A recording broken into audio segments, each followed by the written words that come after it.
हाल ही में कुछ दिनों पहले ही ये खबर आई थी। इस साल 1912 में हुए हादसे में डूबी हुई टाइटैनिक का मलबा दिखाने गई एक पनडुब्बी लापता हो गई है, जिसके बाद उस पनडुब्बी की तभी से लगातार खोज की जा रही थी। वहीं अब जाकर लापता पनडुब्बी टाइटन को लेकर एक नया अपडेट सामने आया है, जिसमें कहा गया है कि 1912 में समुद्र में डूबे टाइटैनिक जहाज के मलबे को दिखाने के लिए 5 अरबपतियों को ले जाने वाली टाइटन पनडुब्बी दुर्घटना का शिकार हो गई है और उसमें सवार 5 अरबपति यात्रियों की भी मौत हो गई है। और अब इस हादसे ने एक बार फिर लोगों के जहन में टाइटैनिक ट्रेजेडी को ताजा कर दिया है। ऐसे में टाइटन हादसे को टाइटैनिक पार्ट 2 का नाम दिया जा रहा है। दरअसल पिछले कई दिनों से कई देशों के बचाव दल उस लापता हुई पनडुब्बी को खोजने में जुटे हुए थे, जिसके बाद यूएस कोस्ट गार्ड्स ने अब जाकर बताया है कि गुरुवार 22 जून को उसका मलबा टाइटैनिक के पास मिला है, जिसके बाद पनडुब्बी की ऑनर कंपनी ओशन गेट ने हादसे की पुष्टि कर दी है। रिपोर्ट्स के अनुसार ओशन गेट कंपनी ने अपने बयान में कहा है कि हमने टाइटन पनडुब्बी में सवार सभी यात्रियों को खो दिया है। इस हादसे पर हम शोक व्यक्त करते हैं। दुख की इस घड़ी में हमारी संवेदनाएं उन 5 यात्रियों के परिवारों के साथ हैं। हालांकि ये दुखद हादसा कैसे हुआ, इसके बारे में कंपनी ने अभी विवरण नहीं दिया है। कुछ खोजकर्ताओं का मानना है कि जो पनडुब्बी रविवार 18 जून की सुबह 6 बजे उत्तर अटलांटिक महासागर में अपनी यात्रा के दौरान लापता हुई थी, उसके चालक दल के पास 4 दिन के लायक ही ऑक्सीजन थी और गुरुवार सुबह वो ऑक्सीजन खत्म हो गई होगी। वहीं बता दें कि टाइटैनिक पनडुब्बी के लापता होने की सूचना मिलते ही अमेरिका, ब्रिटेन और कनाडा समेत कई देशों की खोजकर्ताओं की टीम सर्च ऑपरेशन में जुट गई थी। हालांकि 4 दिनों तक किसी को समुद्र में वो पनडुब्बी नहीं मिली। सर्च ऑपरेशन को 96 घंटे बीत चुके थे और जैसा कि पहले बताया जा रहा था कि पनडुब्बी में 4 दिन के लायक ही ऑक्सीजन थी, वो खत्म हो चुकी थी। और फिर यूएस कोस्ट गार्ड ने एक बयान जारी किया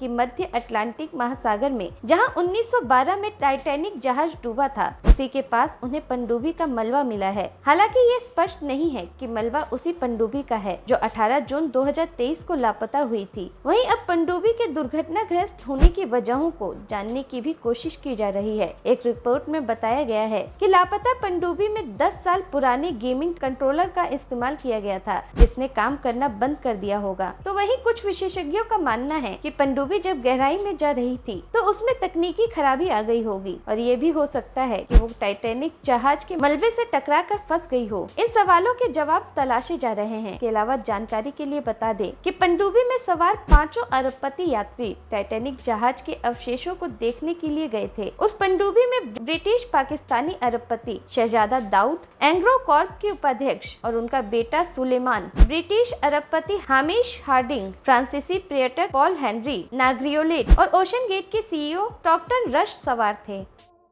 हमारे इस वीडियो पर आप भी अपनी राय हमें कमेंट कर जरूर बताएं। साथ ही वीडियो पसंद आए तो इसे लाइक करना न भूलें और ऐसे ही देश और दुनिया से जुड़ी जानकारी जानने के लिए आज ही INN डिजिटल मीडिया को सब्सक्राइब जरूर कर लें।